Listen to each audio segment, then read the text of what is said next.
4 Jenderal OPM sesumbar, malah ciut lihat pasukan TNI, Jenderal Kostrad, last resort. 4 Jenderal OPM dan jubir Sebbi Sambo mulai khawatir.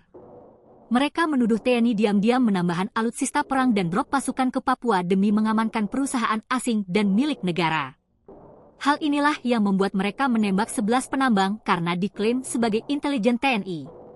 Sebbi bersama 4 Jenderal OPM meminta Presiden Prabowo Subianto dan Panglima TNI menghentikan pengiriman personel, termasuk dengan kedok sebagai pendulang, pekerja bangunan, atau pedagang kaki lima.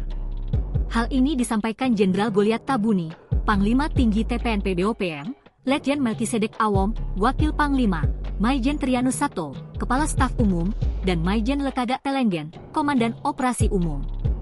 Sebbi menggertak Prabowo dan pejabat-pejabat orang Papua untuk hentikan aktivitasnya sebagai agen pembunuhan bagi orang Papua.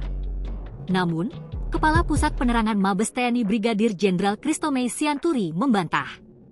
Ia mengatakan, mengerahkan kendaraan tempur, jet, dan heli serta pasukan dalam jumlah besar adalah upaya terakhir.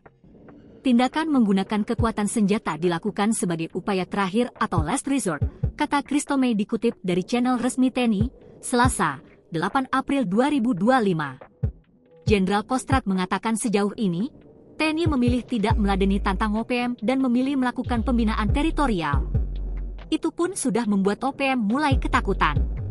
TNI lebih fokus melakukan pelayanan kesehatan, dukungan pendidikan, dan pembangunan infrastruktur dasar di wilayah terpencil bersama pemerintah daerah dan instansi terkait, membangun pos terutama di Intan Jaya dan Yahukimo dalam upaya melindungi rakyat.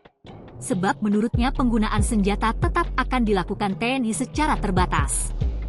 Hanya ditujukan kepada OPM yang melakukan aksi kekerasan, biadab dan keji, ucap dia.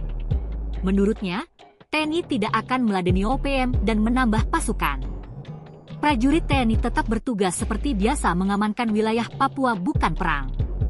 OPM selalu mengeluarkan pernyataan propaganda seperti ini untuk menakut-nakuti rakyat, mengancam, mengintimidasi masyarakat, tutur Christomey. Download Tribun X sekarang, menghadirkan lokal menjadi Indonesia.